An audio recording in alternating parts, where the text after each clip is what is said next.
Olá pessoal, graça e paz. Obrigado a você que está conosco aí no Vocação Podcast. Esse que é o bate-papo semanal, onde a gente sempre tem procurado trazer conversas importantes, conversas relevantes para você. E a gente fica muito feliz com toda essa reciprocidade que a gente tem recebido aí do nosso público, tá? Você que tem acompanhado a gente, que tem curtido o nosso material, que tem nos acompanhado aí nas redes sociais. Isso para nós é motivo de grande alegria. Para você que está aqui pela primeira vez, não conhece ainda o trabalho, se inscreva no nosso canal, tá? Porque quando você se inscreve no nosso canal, você sempre vai estar recebendo material novo, material que a gente produz aí com exclusividade, tá? Então toda semana, todo sábado às 15 horas no canal oficial nosso tem sempre uma conversa nova e uma conversa como essa que nós vamos ter aqui, tá? Uma conversa relevante, uma conversa que vai ser te ensinar alguma coisa, trazer boas reflexões. Esse é o principal objetivo nosso aqui do Vocação, tá? Então a gente sempre pede, pessoal, se inscreva, ativa o sininho, porque quando você ativa o sininho aqui no YouTube, você sempre vai estar recebendo esse material nosso quando a gente lançar. Nós estamos sempre lançando cortes, a gente está lançando alguns clipes, aí, alguns pequenos trechos talvez das conversas que mais chamaram a atenção. Então você sempre vai estar recebendo esse material. E dizer também que nós estamos em várias outras redes sociais, tá? Nós estamos no YouTube, no Facebook, no Instagram, no Kawaii, no TikTok. Para você que gosta também dos dispositivos de áudio, nós estamos no Spotify, no Deezer, no Apple for Podcasts, no Amazon Music. Nós estamos em várias redes sociais. Acompanhe a gente lá, tá? Tenho certeza que você vai ser abençoado aí com o nosso trabalho.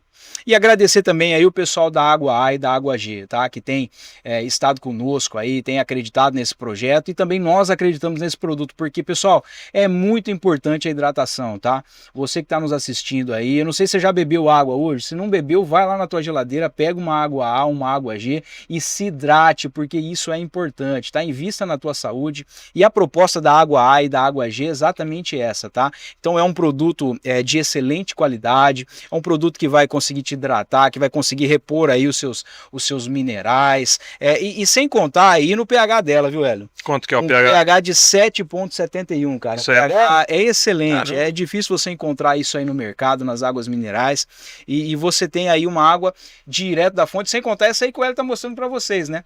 Que é a Tex Lemon. Né? Você virou fã dessa água, né? Cara, gostosa, é levinha, não pesa.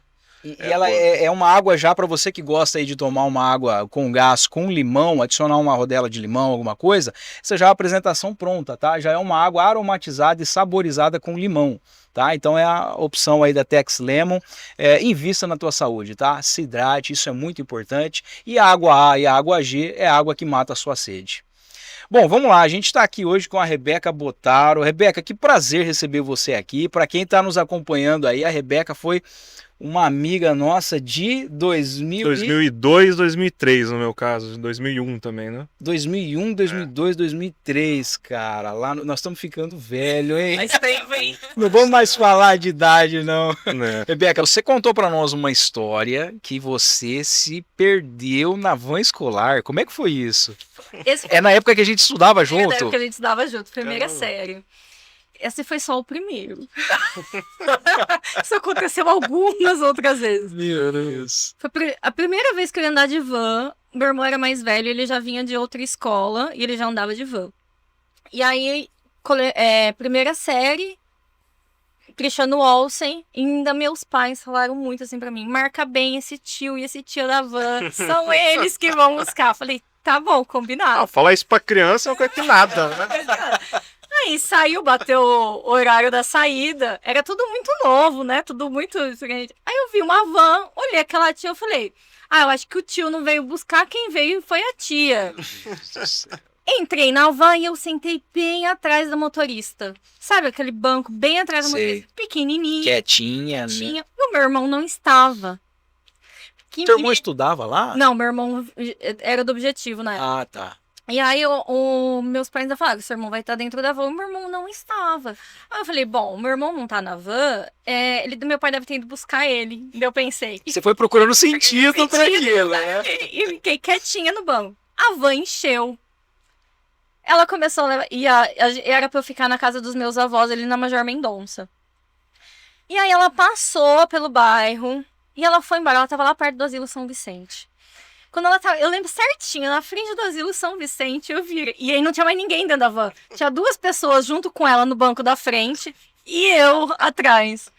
Chegou na frente do Asilo São Vicente, ela passando, eu virei e falei, gente, já tá vergonha. Falei, tia, você não vai me levar?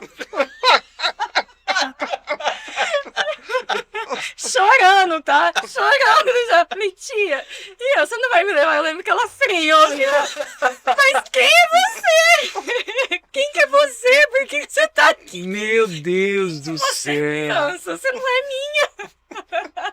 Mas e aí, qual foi o desfecho dessa história? Aí eu só lembro que eu sabia a rua da casa dos meus avós, né? Eu falei, minha avó mora na Major Mendonça. Aí ela foi, me levou, me trouxe até a Major Mendonça. E bem na hora, e eu em frangalhos, chorando, de escorrer o nariz, eu lembro, assim, primeiro dia de aula. Aí ela tava chegando, meus pais estavam estacionando. E entrar pra pegar o meu irmão ali pra gente ir almoçar, porque a van ia deixar ali pra gente pegar a gente. E meus pais, eu cheguei e já tava meu irmão, imagina. E cadê a Rebeca? Imagina o desespero que ela dá neles. Aí bem na hora eu falei, os meus pais. Aí ela pegou, freou, meu pai falou, mas quem que é você? Quem que é você? Por que E você pra tá contar essa história aí... Do nada uma criança apareceu no banco de trás. Mas isso já se repetiu várias vezes. Já entrei em vários carros errados. Na época do coque, era muito carro. Gente, sai todo mundo daquela escola ao mesmo tempo. E aí tinha 2 carros muito iguais, do meu pai e de uma outra família. E o carro estacionou, eu saí totalmente distraída e tal. Entrei no carro, na hora que eu sentei, eu falei, ops! Eu já passei por isso também. Então, e na frente de casa, uma vez, eu esperando uma amiga. Eu sabia que o pai dela tinha um carro preto, comprido. Eu falei, ele parou, eu dentro do, assim, de um portão esperando, né? Ele parou do outro lado da rua, um carro preto. Chegou. Fechei o portão, entrei atrás. Oi, não entra. O senhor no telefone fala, que você Já foi assim também. Lá no Licolina, quando era o espanhol lá, minha mãe ela tinha um Monza prata, ela sempre levava. E ela parava na frente do portão pra me esperar. Aí era noite, né? Saí, tava lá o Monza prata parado na frente, entrei, na hora que eu entrei, eu olhei assim, um cara de barba. Aí foi tipo assim, eu olhei, Você está diferente. ele olhou, aí eu saí, pô, esquece, nada aconteceu. Vamos fingir que esse momento não... Sem contar a moto, quando você monta na moto errada. Ah, isso aí... Nossa, é lá na fatal. Toledo, eu fiz Toledo, né? Você fica forçando, Aí eu fico miolo, fingindo, achando... não, mas aí eu percebo que não é, aí eu fico fingindo, aí eu puxo, minha moto dá problema justo agora e tal, né? Pô, mas aí Isso como acontece? Esses TDAH é difícil, né? acontece. Mas é legal que isso aí aconteceu quando com você isso aí? Você tinha quantos anos? Ai, gente, primeira série, quantos anos tem? Ah, 7. 7? 2000, né? 6, 7 7 anos. Você vê como que marca, com detalhes, Com né? O trauma. detalhes, o trauma total. Eu lembro certinho dessa questão de ter. Não era o tio da van, então era a esposa. Ah, meu irmão não veio, meu pai foi buscar. Eu lembro exatamente onde a gente tava, era em frente. Eu lembro certinho. Mas é um evento canônico na vida da criança quando ela percebe que algo está muito errado e dá um desespero. Porque você não sabe, né? Eu acho que você se sente impotente, né? Muita situação.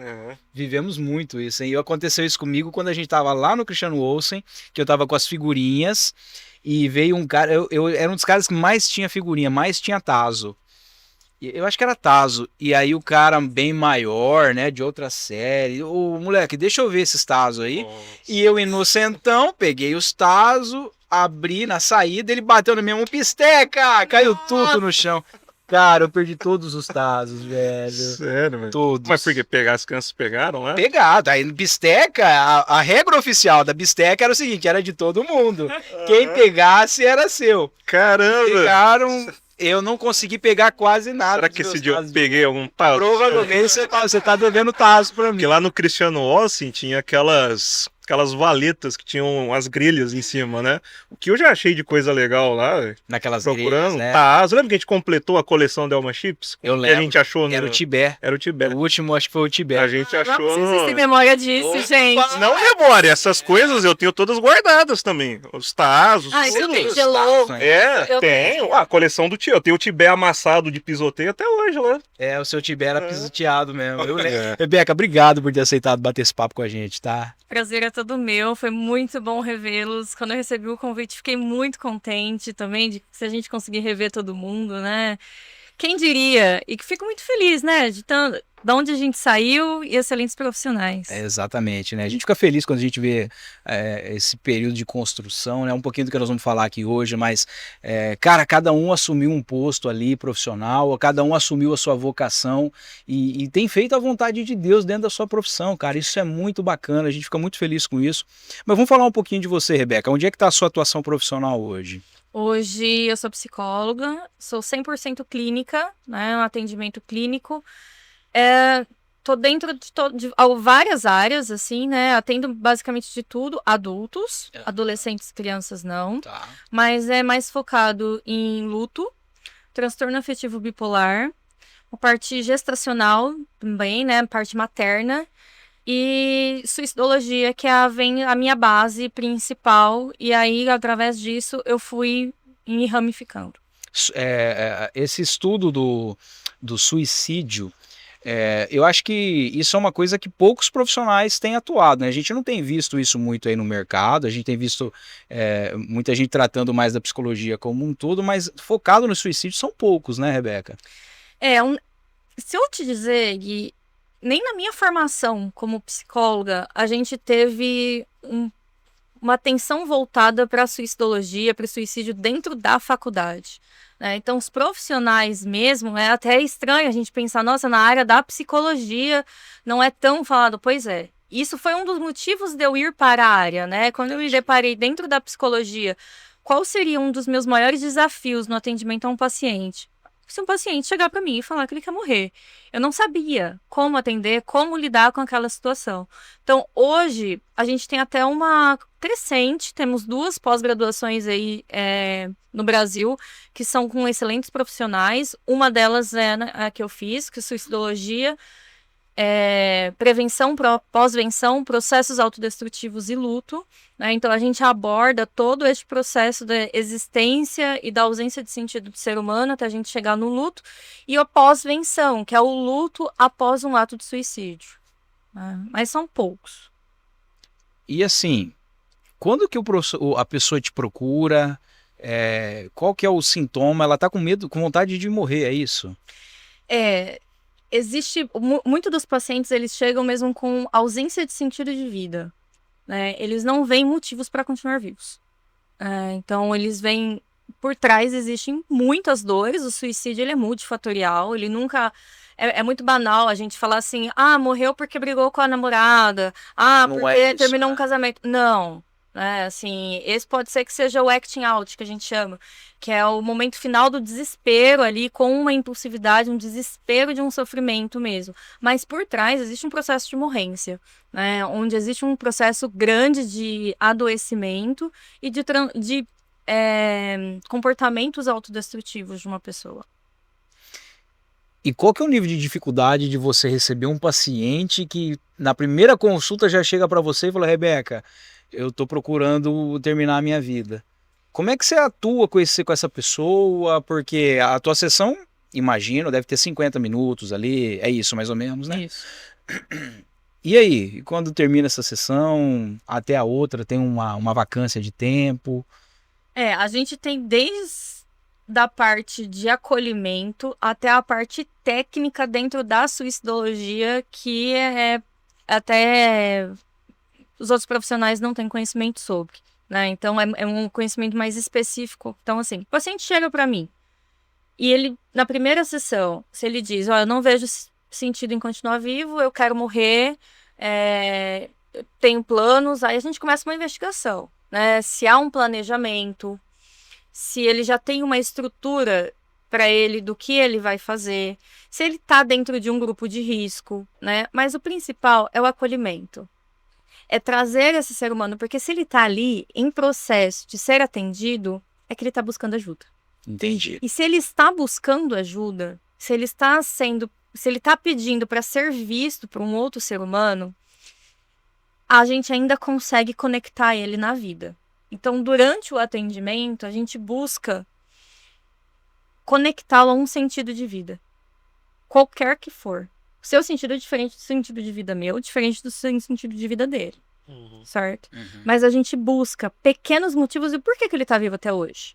Algum motivo tem. Então a gente busca dentro dele, na particularidade dele, um motivo para ele continuar vivo pelo menos até amanhã. E aí a gente entra na parte técnica da suicidologia. Que linha que você segue? Eu sou gestalt terapêutica, da gestalt terapia. É diferente, não tem muitos assim conhecidos, não é uma abordagem conhecida, é mais dentro do existencialismo. Tá. Né? A parte técnica dentro da suicidologia é pegar contatos de pessoas próximas, então que se torna a rede de apoio segura dele, né? E um contrato com ele. Então, a partir do momento em que ele buscou terapia comigo, ele não vai se matar. Você faz esse acordo, esse Sim. combinado com ele. Ele não vai se matar, porque é o meu CRP, né? É um acordo que ele está comigo, né? Então, ele não vai se matar. Se ele realmente quiser muito, se ele realmente estiver num momento de desespero, ele vai me enviar uma mensagem ou ele vai procurar a pessoa da rede de apoio dele, que ele deixou claro comigo, porque eu também vou entrar em contato diretamente com essa rede de apoio, né? E essa rede de apoio, ela vai ser avisada que ela é a responsável pela manutenção da vida dele naqueles momentos de desespero. Isso é uma... Nossa, essa pergunta que eu vou fazer vai parecer muito ruim. Mas assim, isso é uma defesa do seu CRP? Você precisa dessa segurança? Se acontecer alguma coisa, você tem um problema no CRP ou não? De jeito nenhum. Tá. É a segurança da pessoa, da vida humana mesmo. Com certeza, sempre né? O objetivo principal é a manutenção da vida daquela pessoa, que ela permanecer em vida, né? Só que a gente lida, para mim, que é um dos processos mais difíceis dentro da clínica da suicidologia, é a impotência, né? Porque eu sou muito impotente. A única pessoa que é potente, onipotente, onipresente é Deus, né? Eu não, eu sou completamente impotente, né? Então eu preciso também que ele se responsabilize. Aquele paciente, a partir do momento que ele vem para a terapia, ele já está se responsabilizando pela vida dele. Ele está pedindo ajuda, certo? Então ele se responsabiliza em tentar também se manter vivo, ou pelo menos de pedir ajuda no momento de desespero. Mas aí tem um trato racional ali, então, entre você e ele. Ele está respondendo racionalmente, ele estando nesse estágio, ele consegue fazer essas assimilações, entender o porquê, entender o porquê ele deve continuar vivo, entre aspas, naquele momento, como você falou assim, pelo menos até o dia seguinte, de você conseguir dar essa esticada ali. Ele consegue fazer essa assimilação ou ele compra o que você está ouvindo numa esperança, mas ele não consegue ver sentido nisso também? Depende do caso. Tem alguns que respondem bem, né, a esse suporte de pelo menos até amanhã, depois até amanhã, né, mas tem uns que realmente está em processo mais grave de morrência mesmo, de desespero. O que a gente faz é no momento mesmo ali, já aciona a rede de apoio, e essa rede de apoio fica em vigilância 24 horas. Isso acontece muito, principalmente com adolescentes, né? A gente tem uma vigilância dos pais de 24 horas, ou faz uma internação num CAPS, ou em hospitais que possuem um leito psiquiátrico. É difícil conseguir para esse tipo, então normalmente a gente faz internação familiar, e aí é 24 horas uma pessoa junto com aquele paciente. E você ressaltou a questão dos jovens. É uma observação que comumente é feita de que os jovens eles têm a maior tendência ao suicídio. Isso encontra respaldo na realidade? São jovens, tem categorias também com índices muito altos. E por quê, se for mesmo? São jovens, né? Hoje eles estão dentro dos nossos grupos de maior risco ao suicídio. Eles e idosos, né? Idosos também? Idosos. A gente pode fazer esse contraponto entre as gerações. Mas sim, são os jovens e dentro da primeira juventude, ali entre 10 e 19 anos, são hoje os que mais tentam, não são os que mais morrem, tá? São os que mais tentam. Os que mais morrem são os idosos. Mas a gente tem sim um aumento. Existe um estudo até da Fiocruz que tem crescido uma média de 6% ao ano desde 2012. Quer dizer, isso é um problema de saúde pública. Total. É saúde pública. e gravíssimo, né? E a gente tem uma subnotificação gigantesca no Brasil. Imagino. Gigantesca. Hoje o Brasil é um dos países que mais consomem antidepressivos no mundo, porque nós somos um dos países mais ansiosos do mundo, né? E todos esses transtornos levam também ao suicídio. Então, e a gente tem uma subnotificação tremenda sobre isso. Um dos motivos, você me perguntou por quê, né? Existem vários fatores que hoje os jovens são um grupo de risco. A gente tem aí, eles têm muita desesperança no futuro.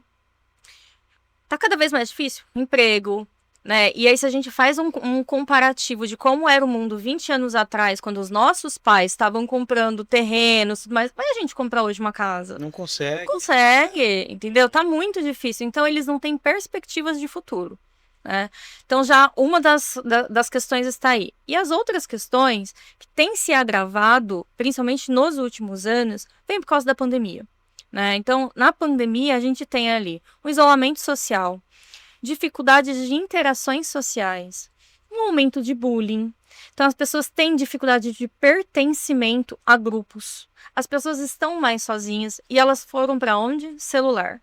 Então, o consumo cada vez maior de celular, rede social, está levando os jovens a fazer o quê? Se comparar, a ficar muito mais propensos a estímulos de sofrimento. Então, as pessoas ficam recebendo conteúdos falando sobre suicídio, falando sobre morte, falando sobre ausência de sentido de vida. E aquilo vai despertando gatilhos na pessoa. Entendi. Né? E, para mim, um dos maiores fatores é essa questão do celular, essa questão de perspectiva para com o futuro, as comparações. Então, você vê um jovem... Não consigo ser assim, não vou chegar lá. Exato, Entendi. entendeu? E aí, a gente está com uma juventude muito impulsiva, que um dos maiores... uma coisa que a gente fala, fazendo um contraponto entre idoso e jovem, né? O jovem é extremamente impulsivo, né? Então, o suicídio dele normalmente está relacionado à impulsividade. Aquele momento, vai lá e faz e, infelizmente, morre, né? Uhum. O idoso tá é existencial. É frustração existencial. Cheguei até aqui e não fiz o que eu queria ter feito. E entre muitas outras coisas. Então, além da impulsividade, a gente tem jovens hoje que têm uma dificuldade muito grande à frustração, né? E eles estão sendo frustrados o tempo inteiro, porque 20 anos atrás, 10 anos atrás era um mundo, hoje é outro. E a gente não fala só de realidade Brasil, né? A gente fala de realidade mundial. Peguei alguns estudos da Inglaterra, da Austrália, que dizem que a geração Z foi uma geração que mais se matou, né? E comparado às outras gerações da mesma faixa, da mesma época, de acordo com como que está o mundo. A gente pede, não vou falar que a gente vai pedir desculpa para o público, porque nós não temos que se desculpar. Esse é um assunto que precisa ser falado, né? A gente não pode esconder esse assunto e falar assim, não, tá tudo bem, eu fugi de uma pauta como essa. Até porque há alguns dias atrás estávamos nós entrevistando uma pessoa aqui, Ana Lívia, que foi uma pessoa que teve a vida transformada a partir de uma experiência de quase suicídio. Então, assim, isso é uma realidade que a gente está vendo os jovens passar. E por mais pesado que seja esse assunto, por mais que seja um assunto talvez desconfortável de se ouvir, ele precisa ser dito. Com certeza. Né? Precisa ser dito. Então a gente agradece não só a tua vinda, Rebeca, mas o teu posicionamento profissional. De encontrar um nicho de mercado e atuar profissionalmente ali, não pelo dinheiro, tenho certeza disso, mas pela vocação, pelo chamado. E aí eu já ligo numa pergunta. Para quem está nos assistindo e tem alguém próximo que eu estou desconfiado que fulano está pensando nisso, que talvez é muito difícil. Como que essa pessoa pode ajudar essa pessoa que está nesse pensamento? Como que é a abordagem? Como que é a abordagem? O que eu faço? Você usou a frase, como eu posso te ajudar? Perguntar. É olho no olho, como eu posso te ajudar? Senta, conversa, acolhe. É muito bom a gente tocar nesse assunto por causa do seguinte. Não sei se vocês repararam, talvez nos últimos 2 anos, principalmente no ano passado, houve um enfraquecimento muito grande da campanha de Setembro Amarelo. Há uns 4 anos atrás, talvez 5, era forte. Era uma campanha que cada vez mais vinha crescendo. Campanha de Setembro Amarelo e prevenção ao risco de suicídio. Né? E nos 2 últimos anos ela enfraqueceu. Por quê? Porque as pessoas não sabem falar sobre suicídio. Não sabem falar sobre morte. Não sabem acolher. E o que a gente estava vendo? Aumento de número de casos. Porque as pessoas começavam a falar, a gente tem que falar sobre suicídio, mas falar da maneira correta. Perfeito. Falar da maneira humanizada. E, principalmente, abrir espaço de acolhimento e ajuda. Não adianta nada eu abrir uma live, começar a escancarar sobre suicídio, sobre morte, sobre morrência, sobre sofrimento, e eu não finalizar a live, virar as costas e acabou. Eu cheguei a abrir live 4 anos atrás, mais ou menos, 5, com um amigo. Choveu de gente no meu inbox no Instagram. Precisei acolher todos. Desde então, eu tenho até 2 pacientes que não tem valor, porque estava ali em sofrimento e eu não tenho como eu abrir, falar e virar as costas e sair. Então, a maior maneira de você percebe que uma pessoa começou a dar indícios é sentar do lado dela. Eu estou aqui. Eu estou te ouvindo. E você guardar o seu sentido de vida no bolso e não colocar o seu sentido de vida sobre o sentido de vida do outro. Vou explicar. Você virar para uma pessoa e falar: nossa, fulano, mas você tem emprego, você tem casa, você tem filhos. Isso é importante, né? Por que você tá triste? Por que você quer morrer? Nem toda pessoa que morre é depressiva, tá? Isso eu acho que a gente precisa até abrir um parênteses sobre isso. Mas você não colocar o seu sentido de vida, de ter as coisas aqui na vida, no mundo, como que fazem sentido a você, fazer sentido também ao outro. Porque a pessoa pode ter uma conta gigantesca, pode ter o carro do ano, um excelente emprego, ter família e ainda assim não ter sentido. Não ter sentido em estar conectado à vida. E aí ela tem que entrar dentro de um processo de terapia para descobrir quais são os sentidos de vida dela. Como a gente conecta aquela pessoa em vida. Entende? Então, o processo do acolhimento, ele parte desse lugar. É lindo muitas pessoas sentarem com as outras, conversarem, mas não coloque o seu sentido de vida sobre o sentido de vida do outro. A busca pelo sentido ou entendimento de dar valores a certos elementos que vão acabar culminando no sentido da vida, isso é um processo que terapeuticamente você ajuda o paciente a fazer, forçosamente? Como que a gente chega, como a gente fala, Rebeca, como a gente descobre o sentido de vida? Né? Se descobrindo. Autoconhecimento. Né? A gente vai conectando a pessoa a coisas que ela gosta, a coisas que ela sente prazer, a coisas que pode ser minucioso, Gui. Às vezes a gente acha que é uma bobeira, mas eu vou te dar apenas um exemplo. Que uma vez eu ouvi essa história. O paciente vem com muita ausência do sentido de vida e a gente começa a, dentro do conhecimento, perceber que ela tem questões com paisagem. Ela gosta de fotografia, ela gosta de paisagem e ela gosta muito do nascer do sol. Então, por que não? Em vez de acordar mais tarde, ela não passa a acordar mais cedo. Para viver esse momento. O nascer do sol todos os dias. Por que o caminho dela, que é curto da casa até o trabalho, que ela faz de carro, ela não pode fazer a pé e percebendo as árvores ao redor dela? Percebendo o barulho dos pássaros ao redor dela. De manhã, a cidade é mais silenciosa, mas os pássaros estão acordando. Então, foi feito esse processo e a pessoa começou a fotografar. Amanhã, fotografar as cascas de árvores do caminho dela, fotografar as árvores. E ali, naquele momento, ela foi encontrando sentido em permanecer. Meu Deus, isso é muito forte, né, cara? É simples, é simples e é pequeno. A gente acha que é pequeno. Mas para a pessoa não é onde ela encontrou o sentido dela. Entendeu? Foi o que fez ela conectar. Então ainda existe vida. Ainda existe um motivo de eu estar aqui. Quais são os outros? Aí a gente vai para o futuro. O que ela ainda quer ser? O que ela ainda quer fazer? O que ela ainda quer desenvolver? Entende? E aí, mas ela já viu o potencial que ela consegue estar viva. Eu não quero ser muito filosófico, mas é uma pergunta sincera. Existem talvez certos sentidos de vida que são mais perenes e outros são mais passageiros. Sim.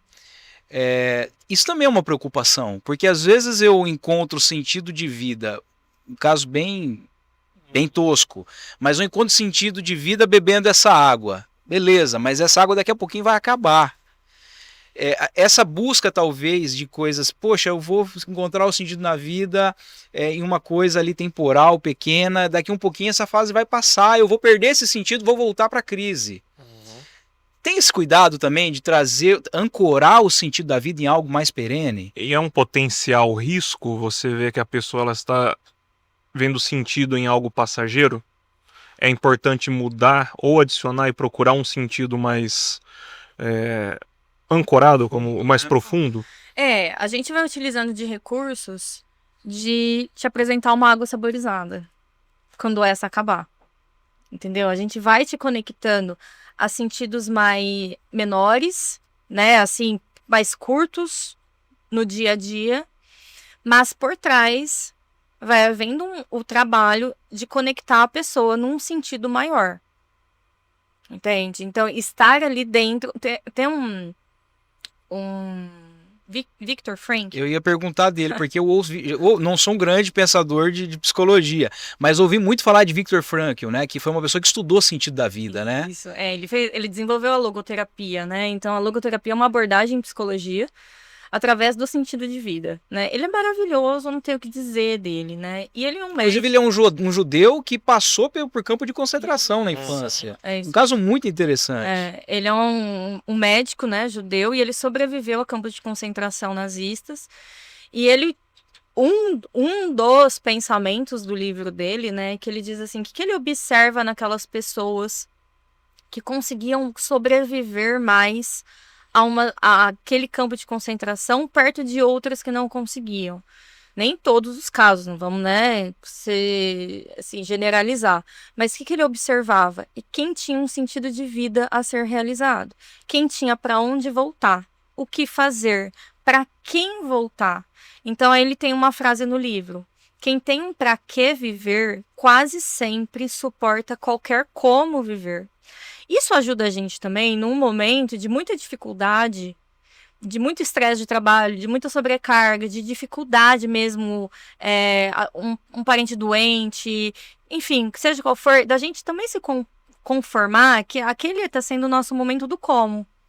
Que tem um pra quê, entende? Só que aí dentro de um processo, de uma pessoa que vem em adoecimento psíquico, que vem no processo de morrência, a gente vai trabalhando um pequeno sentido de vida, mas por trás tentando desenvolver um sentido maior.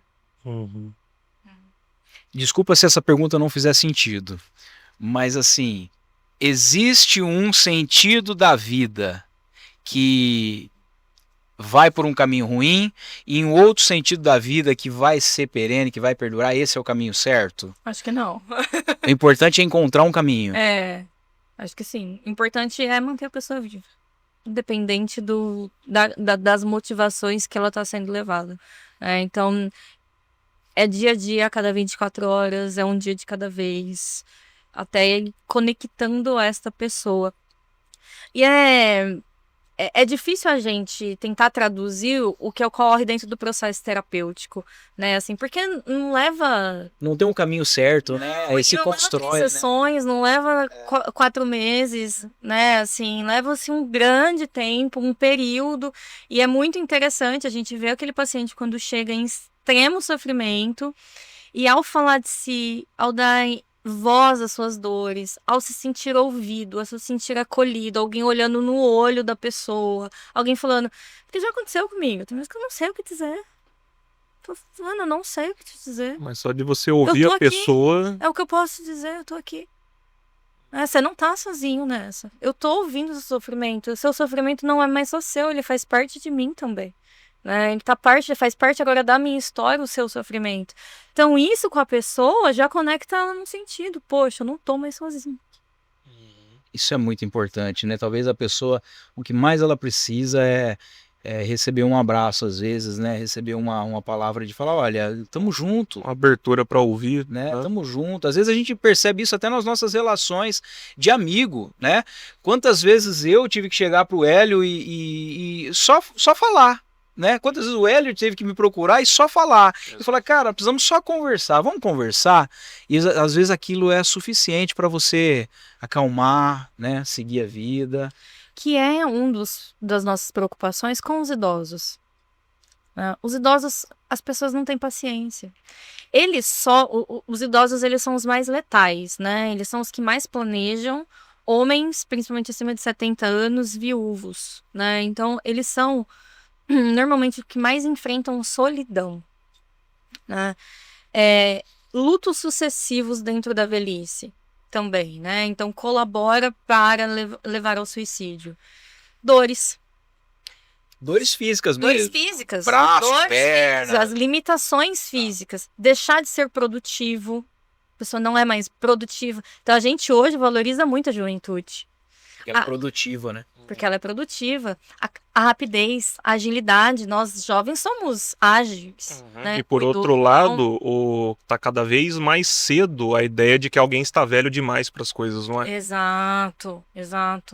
Com certeza. A gente não estamos ficando velhos. Tá começando as dores aí, né? As barbas estão começando a ficar... Eu tô começando a vida agora, tá? Não sei por vocês, mas é verdade, porque eu acho que imagina o idoso de falar assim, poxa, agora eu já não consigo mais fazer aquilo. Né? Eu penso isso no futebol, cara. Tô com 30 e poucos anos e já não consigo mais ter o desempenho futebolístico que eu tinha lá atrás. Então, assim, poxa, eu estou em uma limitação que ela não vai voltar atrás. Não vai. Né? Então, como enfrentar isso, né? E assim, você tá falando de um esporte, né? E o idoso que precisa se locomover para ir no banheiro. Para ele pegar água. Depender dos outros. Né? E ele lembra da juventude que ele jogava futebol. Né? Então, é um luto da própria vida, fora a quantidade de lutos de pessoas que ele já perdeu. É um privilégio hoje uma pessoa chegar aos 90 anos, né? Mas e a quantidade de pessoas que aquela pessoa já perdeu?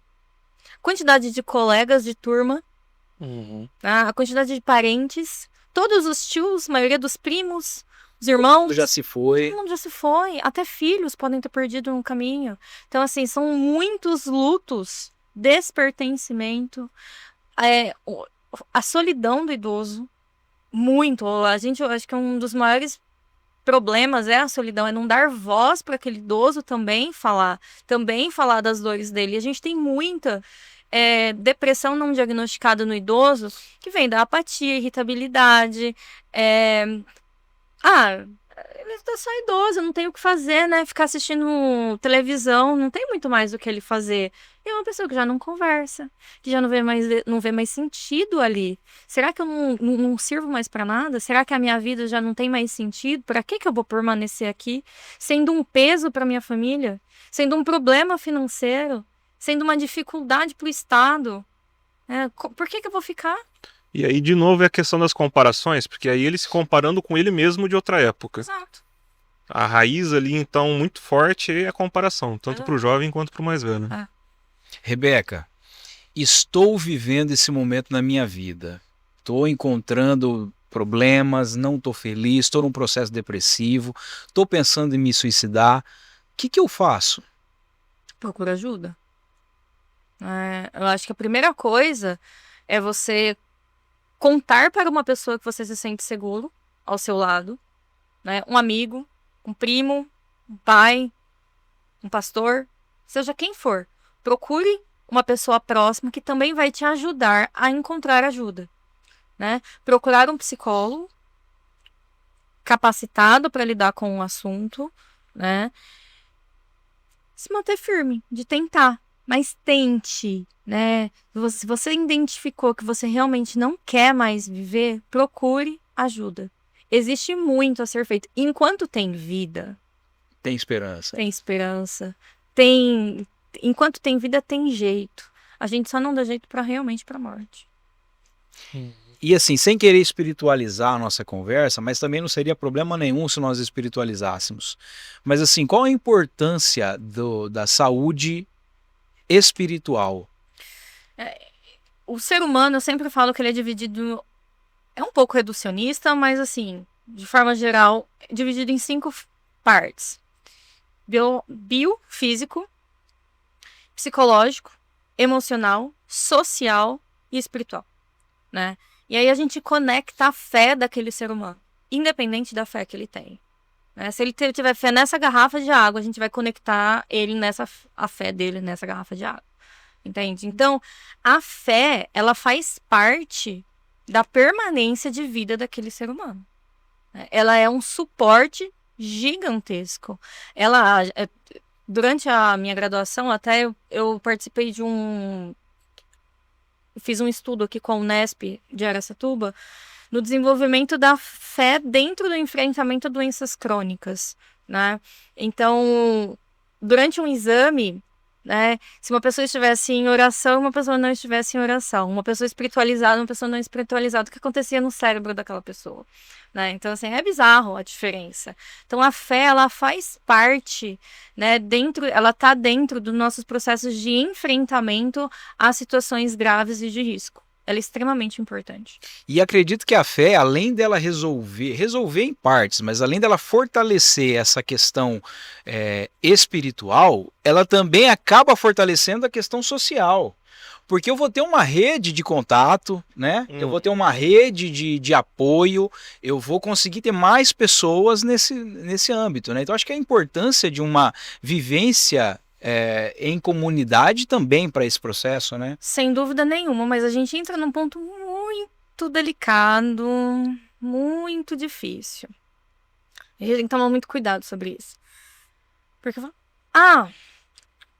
hora vai passar, Deus vai cuidar, fica com Deus, vai dar tudo certo, sabe? Reduzir o problema para uma questão unicamente espiritual. Uma questão espiritual. Isso Exato. é péssimo. Ou você tá assim por falta de Deus.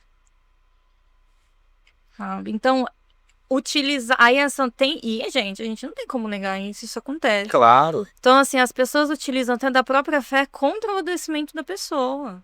Entende? Então, não é falta de Deus. Se a pessoa tá ali na fé pedindo ajuda, é porque tem muito Deus por trás. Tem Deus por trás em tudo, em todos os contatos da pessoa, em todas as minhas palavras para ela, na manutenção dela em terapia. Entende? Tem Deus por trás. Então, ou seja, qual for a fé daquela pessoa. Enfim, não a fé porque nós somos cristãos, mas a gente fala de Deus. Mas independente de qual seja a fé daquela pessoa. Entende? Então, a gente tem que tomar muito cuidado no momento do acolhimento. Para você ter Deus, é o seu sentido de vida e é o que te agarra a permanecer em vida, pode ser que para aquela pessoa não é. Não coloque o seu sentido de vida sobre o sentido de vida do outro. E essa tua fala tem que ser reverberada até como um crescimento da igreja, um crescimento da igreja brasileira, o crescimento das nossas comunidades, de que, olha, é isso mesmo, não reduza o seu sentido de vida para o sentido de vida do outro. Aquele camarada, talvez ele precise de Deus, sim, mas talvez ele precise também de outros elementos profissionais, elementos talvez de saúde, elementos espirituais, enfim, não reduzir isso a um sentimento único. Sim, e essa frase é bastante comum, é falta de Deus. Você está simplesmente jogando para a pessoa um fardo de que ela não é boa nem para Deus. Exato. Você está afastando, você está jogando uma culpa que aí é uma culpa impossível de se resolver. Tá piorando.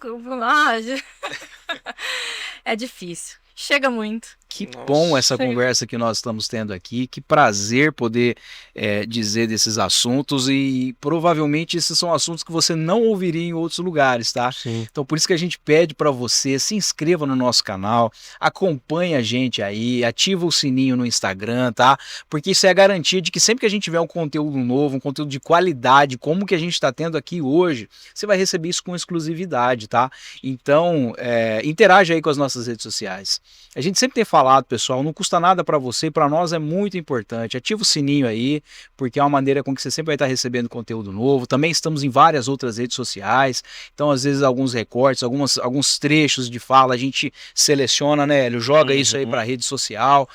Estamos em todas as redes sociais. Você pode ouvir a gente também nos dispositivos de áudio, Spotify, Apple for Podcasts, Deezer, Amazon Music. Você pode ouvir a gente lá na íntegra, tá bom? E também dizer aí do nosso patrocinador, que é a Água A e a Água G. Nós estamos falando aí de saúde espiritual, saúde social, saúde da alma, e também precisamos falar da saúde física, tá? Porque às vezes também é um problema físico, né, Rebeca? Então é importante aí a gente estar investindo na nossa saúde e se hidratar é o essencial, tá? A fonte da vida é a água mineral aí, então a água, né? E a água mineral é a melhor apresentação possível. E essa é a proposta da Água A e da Água G. Uma água mineral, uma água natural, direto da fonte para você, uma água com excelentes elementos aqui, físico-químicos, bons elementos do sentido de pH, então você vai poder se hidratar da melhor maneira possível, tá? Nós temos a apresentação da Água A, que é a água natural, sem gás. Nós temos a apresentação da Água G, que é a água com gás. E nós temos também a Tex Lemon, que é a água saborizada. Você que quiser experimentar uma água já com adicionado limão ali, eu tenho certeza que você vai gostar, uma água leve, uma água saborosa e não foge a essa ideia da hidratação, tá? Então faça isso, se hidrate. A Água A e a Água G é a água que mata a sua sede. O Rebeca, legal, o sentido da vida, mas agora a gente quer falar um pouquinho da Rebeca. Qual que é o sentido da vida da Rebeca? As suas experiências aí, o que você tem, o que você gosta de fazer? Me sentindo em terapia, hein?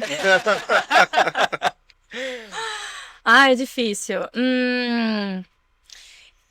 Eu acho que vale um ponto de reflexão, que as pessoas ficam, a gente tá falando bastante sobre sentido de vida, e as pessoas ficam achando que o sentido de vida é algo, gente, não, são coisas que a gente se sente muito bem fazendo e a gente quer fazer durante a nossa vida, entende? Então, assim, pode ser que você tenha um sentido de vida, até uma ONG, até, sabe, uma realização, sim, isso também, o sentido de vida é muito particular, né? O meu, cara, eu gosto muito de viajar. Muito. Verdade. Adoro viajar. Ainda não sei sobre maternidade, se vai entrar aí num sentido de vida. Tô precisando decidir sobre, né? Mas hoje, no momento, o que me conecta, além da minha própria profissão, né? Que ela tá dentro, me descobrir na profissão, o sentido de vida, de ver o paciente, por mais da nossa impotência, mas de ver a potência do ser humano, ajudando ele a se desenvolver, ajudando ele a estar em vida, né, a diminuir sofrimentos, enfim, se adaptando melhor dos transtornos e tudo mais. Mas o meu, Rebeca, tá mais conectado hoje, atualmente, em viagem. Olha só. E você faz, todo ano você faz uma viagem. Você estava falando para nós que você gosta de snorkel. Cara, eu adoro snorkel. Verdade. Pra mim, em alto mar é para mim um dos meus maiores sentidos de vida. Com 30 anos eu decidi, eu falei, não, eu quero passar fazendo snorkeling em alto mar. E eu consegui, assim, no dia mesmo, que mais ou menos na idade que eu nasci, eu tava com a cara dentro do mar, vendo peixinhos, corais. Ali eu falei, tá bom, sentido de vida realizado, assim, sabe? Uma sensação. E o que é o snorkeling? O snorkeling é aquele que põe a máscara, né? Um respirador. E aí a gente boia na superfície do mar, em corais que são um pouquinho mais alto ou o mar mais raso. E a gente vê a natureza ali, a vida. Nós temos isso em o famoso, acho que é Jericoacoara, né? Em Rio Grande do Norte. Na Bahia também, Porto Seguro também tem alguns, né? Na Bahia, eu tô indo em março agora. Eu vou explorar lá a Bahia. Tem bastante em Morro de São Paulo, que fica na Bahia. Lá eu acho que é o maior ali da Bahia e um pouquinho mais pro sul. Mas aqui no estado de São Paulo nós temos opções? Ubatuba, e tem alguns trechos que a gente vê vida marítima, assim, mais peixinhos. Corais não. Corais ele fica mais ali na região de Alagoas, né? Então a gente tem ali Japaratinga, Maragogi, São Miguel dos Milagres, tem mais, e Fernando de Noronha, que ali, ó, eu acho que Fernando de Noronha é o nosso maior preservação mesmo, de quase intacto, alguns corais intactos. Cara, que coisa doida, né? Porque eu já fiz algumas opções já de afundar com snorkel, mas assim, é um negócio assustador, velho. É um outro mundo, né? É um outro mundo. É um negócio que parece que não... Dá um pouquinho de medo. Dá medo, não dá? Mas eu sou de peixes, eu me sinto em casa, cara. Parece que eu tô em casa. A sensação é essa. Eu sempre tomo muito cuidado com ondas, né? Assim, de que seja uma piscina. Normalmente as piscinas naturais, elas não têm ondas fortes, porque o próprio coral segura a onda. Então você mais boia mesmo, né? Mas agora eu adquiri um pé de pato pequeno ali que já ajuda também a estabilizar um pouco mais, mas tem que saber nadar. E é isso que é interessante, né? Voltando para nossa conversa inicial. Cara, pequenas coisas que te façam feliz, né? Invista nelas. Porque eu pego isso pra mim também, viu, Hélio? Às vezes a gente tá na correria, cara, do dia a dia, e a minha alegria às vezes é parar e jogar. Né, jogar o computador. Cara, às vezes a gente passa tempo e fala assim, nossa, tô... E a gente não consegue investir um tempo na gente, né, Rebeca? Acho que isso é necessário também, né? Total, né? Assim, eu penso muito, eu tenho uma frase da coordenadora da pós-graduação que eu fiz, que ela fala assim, a cada pancada da vida se dê 2 agrados. Né? Então, o quanto é importante o autocuidado. E quando a gente fala de autocuidado, isso é a primeira coisa, o paciente da primeira sessão, ele não vai sair da sessão sem eu ter falado com ele sobre autocuidado. No autocuidado, a gente não está falando de questões estéticas. Ele é importante para melhorar a nossa autoestima, mas é o autocuidado da gente cuidar da gente, da gente dar colo pra gente, da gente saber o que a gente faz num momento que a vida vem, te dá uma pancada, em que você passa uma violência, que você passa por alguma coisa que te tira daquele eixo, você fala, pera lá, eu tenho que cuidar de mim, como se eu fosse um bebezinho. Você faria para aquela criança, para ela se sentir cuidada, vai lá e faça por você. Às vezes é um balde de pipoca durante um dia, em que você vai assistir uma série, você vai ligar teu balde e vai falar, eu vou assistir aqui, é o meu momento. É assistir um pôr do sol, é ir caminhar numa paisagem, sabe assim, é aquilo que vai te trazer prazer, mas que você vai sentir que aquele momento é seu, que você está cuidando de você. E quais os riscos de não fazer isso? Adoecimento, né? A gente se largando, ser engolido pela vida e ficar o tempo inteiro só recebendo pancadas, você se tornar um ser humano cada vez mais fragilizado, cada vez mais perfurado, mais vulnerável, sabe? Então, ia levando a abrir aí adoecimento mesmo, né? Depressão, ansiedade, síndrome de pânico. Que não foge muito da nossa vida física, né? Se você não fizer academia, não fizer um exercício e só comer porcaria, uma hora o corpo vai cobrar conta. A alma também da mesma forma. A mente também, a mesma coisa. Né? Da mesma forma que a gente cuida, eu sempre falo, se a gente reabilita uma perna, poxa, machuquei a perna, né? E ela vou precisar passar por fisioterapia, vou precisar passar por reabilitação, vou andar mancando por um tempo, vou ter que tomar cuidado com qual calçado eu uso. Por que a gente não faz isso com a mente? A gente levou sabe, assim, uma facada nas costas de alguém, precisando passar por um problema, a gente ativou um gatilho nosso. Por que a gente não cuida, não dá atenção para nossa mente, para o nosso espírito, para nossa alma, da mesma maneira que a gente dá atenção para o corpo? E aí entra num ponto, pegando tanto essa situação de ter um tempo para si, quanto esses traumas, por exemplo, uma facada nas costas, uma traição, alguma coisa. A gente falou dos pré-adolescentes, dos adolescentes e dos idosos. Mas e do adulto, nessa faixa?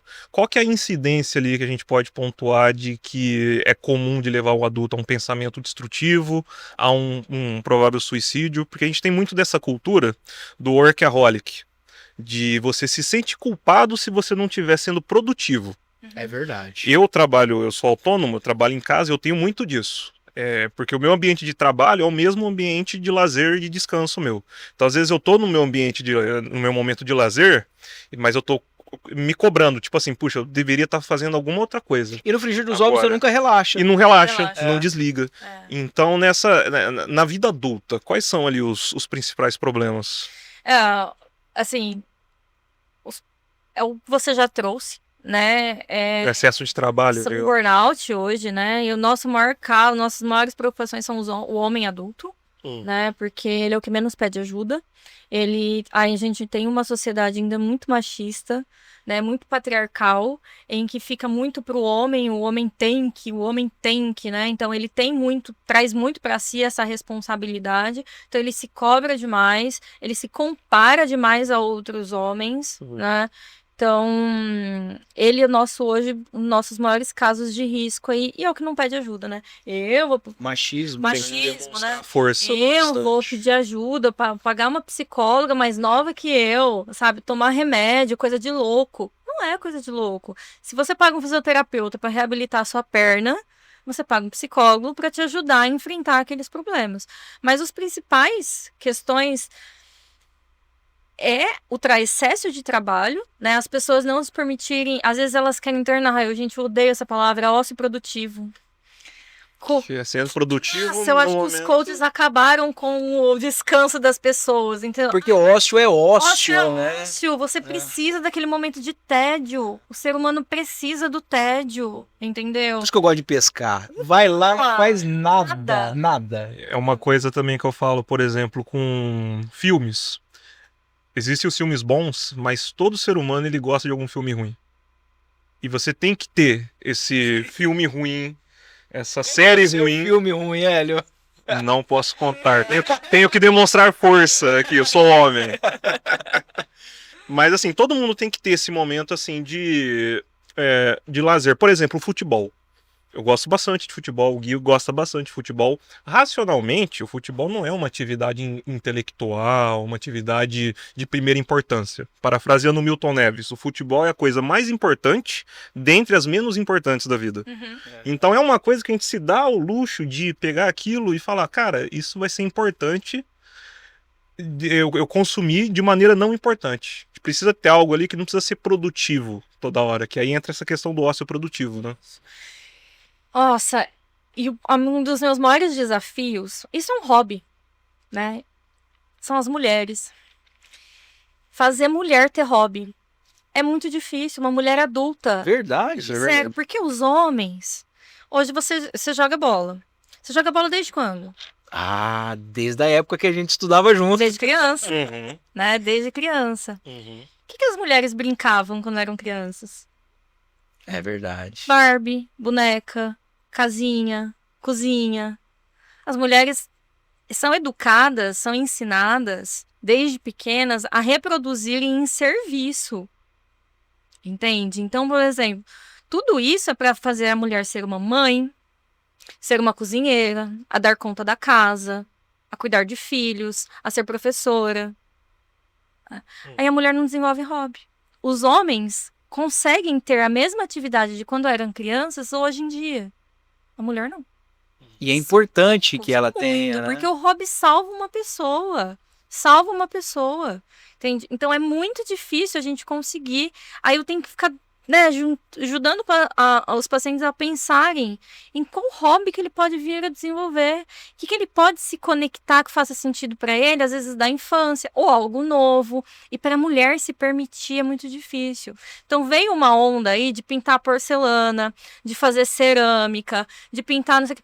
E aí a galera começou a criticar. Deixa! As mulheres não fazem nada para elas. Às vezes é o único momento em que ela vai lá, às vezes fora da unha, né, que a mulher ainda consegue, muitas ali, ter um momento dela de fazer unha, né, que é mais religioso do que o culto, né, às vezes. A unha, que bom, né, deixa. É um momento extremamente importante.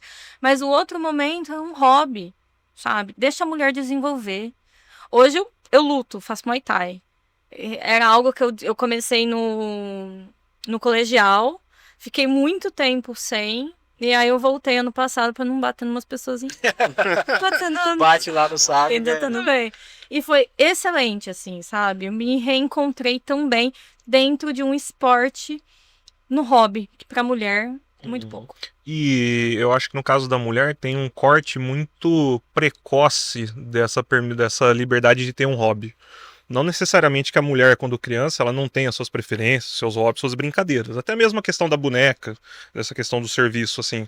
Mas eu vejo que o da mulher, eu não sei se tanto pelo natural dela, mas quanto pela uma motivação da sociedade dela largar esses hobbies muito mais cedo do que os homens. É verdade. Né? Sem dúvida. O homem nunca para de jogar futebol. Uhum. Nunca. Haja visto o clube meu, um abraço pro pessoal aí do futebol, que é todo mundo mais de 50. Eu só jogo lá porque sou goleiro. É. Mas o pessoal é tudo de 50 anos pra cima, o nosso atacante tem 76. Meu Deus. E tá lá, entendeu? Meu pai tem 63 e também joga, até hoje. Então, assim, o homem, ele nunca deixa. A mulher, ela precisa deixar filhos. Uhum. Como que ela vai fazer Muay Thai com o filho? Por que fica pra mulher essa responsabilidade? Uhum. O homem não abre também, sabe, assim, fala, não, vou deixar de jogar meu futebol pra você ir poder treinar. Tá enraizado na nossa cultura.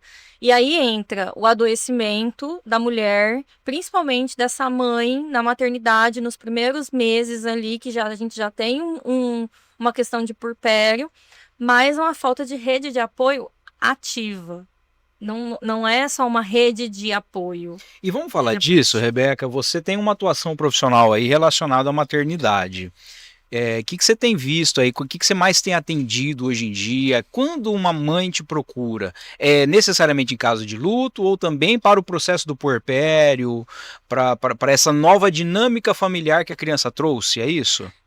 Vem de modo geral, vem algumas já gestantes, né, querendo se preparar para todo esse processo, né, então, quanto antes a gente cuidar dessa mãe e dessa família, menos riscos de adoecimento pós o parto, né? Então, assim, algumas vêm durante a gestação, outras vêm no momento de puerpério, que ali no puerpério tá escondido tudo, né? A gente fala que o puerpério, ele esconde transtornos de personalidade, transtorno do humor, ele esconde tudo. Porque vem uma mulher em carne viva, com sofrimento, sem tempo, a gente não sabe se é dela, se é hormônio, se é cansaço, se é um burnout materno, se é falta de rede de apoio, ela vem totalmente desorganizada. E tem aparecido também luto gestacional. Luto gestacional, infelizmente, também é bem recorrente na clínica. E falando do luto, você também atende casos de luto mais gerais possíveis, imagino, né? Sim. Tanto da perda física de uma pessoa, quanto de fatos da vida também, que acabam gerando luto. Talvez perder um negócio, uma traição familiar, tudo isso entra no luto? Tudo, né? Nós vivemos um luto constante, né? Assim, o tempo inteiro estamos em luto, desde pessoas, né, até a nossa própria limitação. Se você machuca a lombar, você não poder mais correr, é um luto. É um luto, você não vai mais poder jogar futebol. Tá? Então você também vai ter um tipo de luto. Né? Mas aparece isso dentro de todos os atendimentos, né? Lutos, assim, do cotidiano, mas hoje a minha clínica é bem forte no luto mesmo, por perda, né, de pessoas. E o luto, ele é um processo natural de qualquer ser humano. Para qualquer perda, ele tem esse espaço. Mas existe aquele luto que ele é muito prolongado. Existe uma duração correta do luto, isso varia do tamanho da perda, varia a pessoa, não existe um padrão ali. Não. O luto, ele é completamente natural, né? Totalmente natural, e ele faz parte do vínculo, né? Do vínculo que você tem com aquela pessoa que se foi, né? Então, quando há um luto mais difícil, mais complicado, mais grave, depende do tamanho do vínculo que você tinha com aquela pessoa. Quem era aquela pessoa na sua vida, como que era a sua organização, se existia uma dependência emocional ali. Então, ele é completamente individual. Vocês podem perder a mesma pessoa. Os dois irmãos perdem a mãe. E os irmãos têm lutos completamente diferentes. Entende? Porque o luto, além de estar relacionado ao vínculo, ele está relacionado sobre você mesmo. Sobre quem vai ser você no mundo sem aquela pessoa. E quem... Que sentido da vida, né? Exato. Você perde um pouco do sentido de vida. Entende? E quem era você com aquela pessoa em vida. Então tem a ver também com a sua maneira de lidar com aquela dor, com aquela ausência e sobre o vínculo. E aí... vai na nomenclatura, psicólogo briga com psiquiatra, e aí um vai pro DSM, outro vai pra CID, sobre definição do que é luto prolongado, de tempo de luto, quando que um luto dura. Então, é questões de nomenclatura. Esses tempos eu estava conversando com um colega psiquiatra, ele falou, acho que não justifica ainda um luto complicado. Eu falei, por quê? Não deu tempo. Aí a gente foi fazer ele falou, que é tempo, né? O que é tempo no luto? Entende? Porque o que é um luto complicado? Mais de um ano em luto, né? Em processo de luto. Mas, poxa, eu preciso esperar chegar a 365 dias para dizer É uma que questão aquela matemática, né? tá em luto complicado, sabe? Sendo que ela já não tá se alimentando direito, não consegue mais desenvolver, às vezes, higiene, as próprias atividades, não vê mais sentido na vida, tá desenvolvendo outros processos, não dorme, sabe? Desenvolveu uma depressão por causa do luto, mas eu tenho que esperar. Aí você ainda tá em 364. Aí você ainda não é luto complicado. Então, assim, a gente se esbarra muito nisso, mas eu enxergo alguns lutos, eles já são lutos complicados por si só. Todo luto por pandemia foi, né? Daqueles que a gente não conseguiu velar as pessoas. Porque o rito cerimonial ali, ele é pra gente, né? É pra quem tá vivo. Então é pra gente ir colocando informações no nosso cérebro sobre aquele processo que está ocorrendo. Então, um luto de pandemia, em que a gente não vê uma pessoa naquele processo, muitos não se despediram, a pessoa simplesmente sumiu. Sim. Né? Era só um saco preto que foi colocado. Então, ali por si só, o luto da pandemia é já um luto complicado. Luto gestacional, últimas semanas, é um luto complicado. Né? Mas crianças, normalmente, né? Então, lutos de crianças. E vai tudo depender do vínculo. E qual que é o risco de você não passar por um processo de luto? Ele vai aparecer, Hélio. Ele estoura. Ele vai aparecer em algum momento da sua vida. Ele vai aparecer. Ele pode aparecer 10 anos depois. Você embotou um luto. Você enfiou embaixo do tapete da tua casa. Em algum outro momento ele vai aparecer por outro sintoma. Acontece muito em terapia. Assim, a pessoa vem por um término de relacionamento. Mas ela vem destruída. Mas assim, destruída, você fala, nossa, um relacionamento de 2 meses... Uma pessoa destruída desse jeito. Aí você começa. Ele ainda só veio pelo término. Mas o que tem por trás? Aí é o luto que aquela pessoa não viveu e estava relacionando as relações daquele luto, do pai, por exemplo, naquela pessoa que ela se relacionou. E ao perder aquela pessoa, ela perde o pai novamente. E ela revive o luto que ela não viveu. O luto que ela não viveu. Entende? Então o luto, você pode guardar. Ele vai aparecer e ele vai te adoecer em algum momento. E assim, se há... Desculpa, acho que você ia fazer uma pergunta, mas se há uma forma saudável de viver o luto, quais as fases do luto? O que viver no luto? Elizabeth Kubler-Ross, ela define as fases do luto. Eu vou ser bem sincera com você. Eu não acho que eu nunca disse isso pra ninguém. Eu não sei quais são. Olha só. De falar certinho, não vou ficar decorando. Não tem necessidade, porque não existe fase delimitada do luto. Isso não é essa questão matemática que no 364 dias... Agora você tá em barganha, agora você tá em aceitação, agora você tá... Não, gente, agora você tá em momento de raiva do luto. Sim, eu concordo que essas fases existam, mas elas são todas misturadas ao mesmo tempo, o tempo inteiro. Elas estão embrincadas de alguma forma. O tempo inteiro, sabe, assim... Eu costumo dizer que o luto, ele é uma montanha-russa. Um luto normal, de um bichinho, tá? Porque esse também é do luto pet. Um luto dentro da normalidade, você tá dentro de uma montanha-russa. Você tá bem, em dias muito bons. Do nada, passa uma folha na tua frente, você lembra daquela pessoa, você se vê, você tá chorando no calçadão de Araçatuba por causa daquela pessoa. Aí você tá lá embaixo de novo. Aí tem dias... Ele é uma montanha-russa, mas a gente tem lutos que são no escuro e de costas. Eu falo, é uma montanha-russa no escuro, você não sabe o que tá na tua frente, e você tá de costas, a sensação que você vai cair o tempo inteiro, que é o luto por suicídio. Então, o luto por suicídio, ele é uma montanha-russa no escuro e de costas, ele é o tempo inteiro pro resto da sua vida. O luto é pra sempre. Como que eu vou te dizer? Verdade. Uai, espero que não tenha ocorrido, mas se você perdeu sua mãe, como que eu vou falar que você superou sua mãe? Entendi. Não tem como, ela vai ser pra sempre a sua mãe.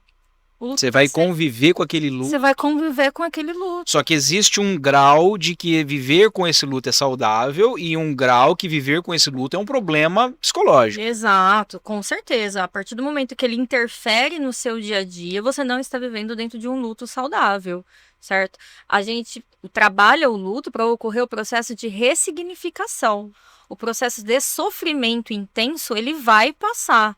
Sendo trabalhado, sendo cuidado, sendo gerido, ele vai passar. Mas ela vai ser para sempre a sua mãe, aquela pessoa vai ser para sempre aquele vínculo seu. Então você nunca vai superar aquela pessoa na sua vida.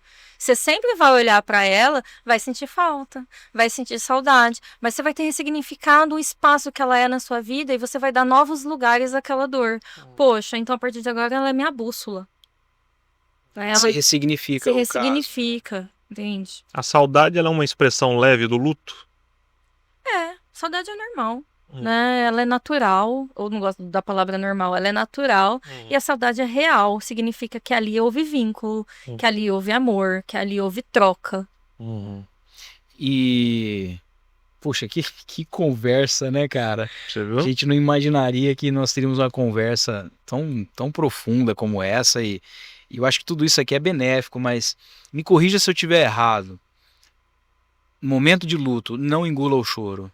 De jeito nenhum. Deixa, sofra aquele momento, viva aquele momento de tristeza, porque é saudável viver aquele momento de tristeza, né? Completamente, né? Senão o choro vai aparecer em outro lugar ou de outra forma.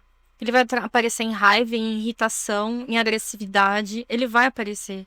Então o choro, ele é uma expressão. Gente, pare de ter medo de choro. Não tenham medo de choro. Tem uma pessoa chorando do seu lado, deixa ela chorar. Ela só tá expressando o que ela tá sentindo. E a nossa reação geralmente é, não chora não, para de chorar. Não, fica do lado, bate nas costas, sabe? Tá do lado ali da pessoa, pode chorar. Chora o quanto você precisar. O choro vai cessar mais rápido do que se você falar pra pessoa, para de chorar. Não fique chorando. Ela tá só expressando que ali existe uma dor, que ali existe um sofrimento, que existe uma saudade. Ela tá comunicando. O choro, ele é uma forma de comunicação, né? Então ela tá comunicando que tem uma dor. Suicídio é uma comunicação, comportamentos autolesivos são comunicação, né? Que existe um sofrimento, que existe uma dor ali por trás. Rebeca, muito obrigado pelo bate-papo. Foi uma grande honra receber você aqui, reviver também um pouquinho, né, da nossa infância aqui, relembrando, mas principalmente trazendo assuntos que precisam ser ditos. Eu que agradeço. Eu acho que foi uma oportunidade que nós tivemos aqui de trazer para o nosso público aqui do Vocação assuntos pesados, nós sabemos, né? Assuntos que talvez fizeram você até chorar. E que tá tudo bem, né? Tá tudo bem. Acho que o objetivo é esse mesmo, é viver esse luto e saber que a vida continua através de significados, né? É exatamente isso. Eu que agradeço a oportunidade, esse bate-papo, rever vocês depois de tantos anos, né? Mas eu acho que o principal pode ser pesado. Para mim, como eu converso e falo, vivo isso muito todos os dias, naturalizei. Mas eu sei que para algumas pessoas é difícil falar sobre morte, é difícil falar sobre luto, sobre suicídio, enfim. Mas quando a gente fala sobre isso, é quando a gente se conecta à vida. Né? Então, o que a gente está querendo trazer aqui é que as pessoas se conectem à própria vida. Né? As pessoas que eu percebo, é muito simples a gente falar, né? Assim, quando a gente olha para a morte, é quando a gente olha para a vida. Né? É falando sobre a morte que a gente olha para a nossa vida. A doutora Ana Cláudia Quintana Arantes, ela fala muito sobre isso. Né? Hoje ela é uma referência em cuidados paliativos no Brasil. Ela escreveu um livro, A Morte é um Dia que Vale a Pena Viver. Ela é maravilhosa e ela fala exatamente nesse livro. Rapaz, que título forte, hein? Que quando a gente vivencia ali um processo de morte ativo na sua frente, te faz olhar para a sua vida e se conectar a ela. E eu percebo isso dentro do luto, sabe? Quando as pessoas são escancaradas num luto que elas nunca imaginaram e elas passam ativamente numa coragem, porque tem que ser muito corajoso para você enfrentar um luto de frente e querer ressignificá-lo. E elas estão ali muito corajosas para enfrentar aquela ausência, enfrentar aquela morte. É quando elas mais se conectam com a própria vida. Elas vivem presentes naquele momento, não existe mais nada fora daquele momento. Elas pensam mais em como elas podem trazer cada momento ser mais sentido para elas, né? Então, como eu perdi momentos importantes da minha vida com aquela pessoa, quais momentos agora eu vou fazer ser importante na minha vida? Então, a gente fala de morte, mas é para conectar a gente em vida. E eu acho que isso é um ponto principal. Pensa na sua vida. A gente sempre fala, viva como se fosse o último dia. Não precisa pensar general, assim. Pensa, poxa, eu vou fazer uma viagem. Como que eu posso curtir, sentir que aquela viagem está sendo aproveitada? Ficar menos em rede social? Desligar mais o celular? Não vou colocar despertador? Uma das minhas metas esse ano é quando eu for viajar, eu vou calar com todos os relógios perto de mim. Minha vida é um constante cronômetro para pacientes. Então, como que eu posso me sentir mais conectada e presente naquele momento? Acabar relógio. Então, a gente pensar que a vida vai acabar. Vai acabar. Infelizmente, vai acabar. E o que a gente vai fazer dentro desse período? Viver intensamente ou falar, a pessoa nem tá fazendo tanta falta? Olha, vocês perceberam que a versão, a temporada 2.0 do Vocação Podcast veio com o pé direito, né? Pois é. A proposta nossa é essa mesmo, a gente quer agradecer a você. Tava esquecendo já, a gente encerra sempre o Vocação Podcast aqui, trazendo o nosso sentido de vida para esse projeto. Porque quando nós pensamos nesse projeto, quando nós pensamos no Vocação, talvez o start foi aquela conversa de Martinho Lutero e o sapateiro. Quando um sapateiro para Lutero na rua e fala assim, Lutero, como é que eu posso servir melhor a Deus? E Lutero responde de uma maneira magnífica. Ele fala assim, faça um bom sapato e venda a um preço justo. No sentido de que toda profissão ela ajuda de alguma forma a sociedade em geral, ou ela faz algum serviço que no frigir dos ovos nós estamos honrando a Deus com isso. Então a minha pergunta para você é como que uma psicóloga que trabalha com esses temas pode servir melhor a Deus? Uau, eu acho que o primeiro ponto foi algo que eu já trouxe, né, que é conectar a pessoa à fé dela, que é das manutenções do enfrentamento a situações de risco, de dificuldade. Conectá-la à fé. Mas, para mim, principal, tem muitas vezes que eu não sei o que responder para a pessoa. E que não sou eu que respondo. Muitas vezes eu sinto que não sou eu que respondo. E naquele momento meu pensamento vai. Me usa. Minha boca tá aqui. Meu pensamento tá aqui. Conexão tá forte. Faz o que tem que ser feito. E muitas vezes eu sinto. Falo, nossa, saiu de mim. Isso saiu de mim. Saiu de mim. Se foi eu, não sei. Né? Então aí a minha fé. Eu sou extremamente impotente frente à vida. Extremamente. Nós somos impotentes o tempo inteiro. Né? Eu não consigo salvar uma pessoa se ela não quiser ser salva. Tá? Se ela quiser morrer, ela vai morrer. Entendeu? Ela vai se matar. Eu não consigo salvá-la.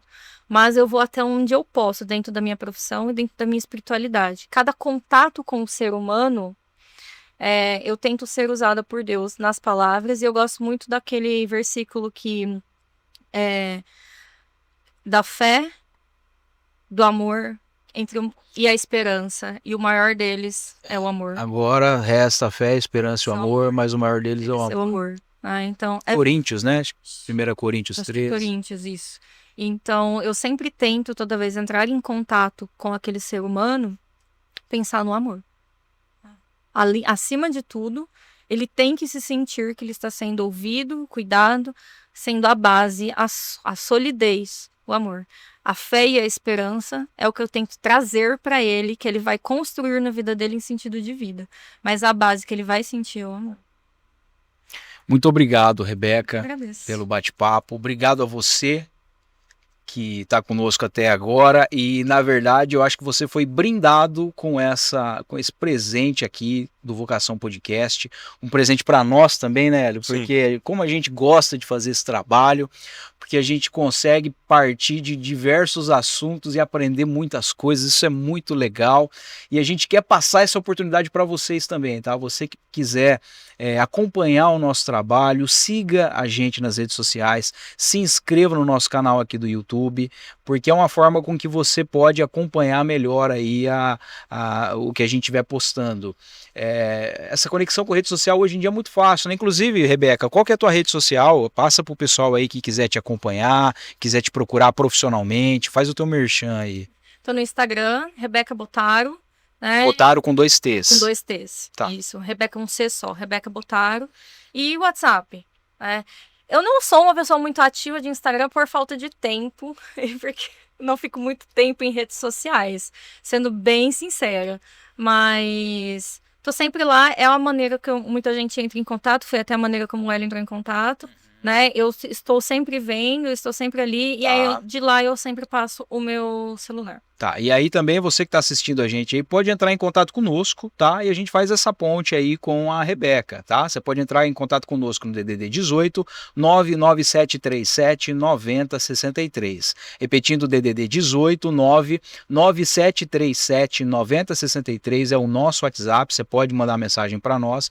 A gente faz esse link aí com a Rebeca.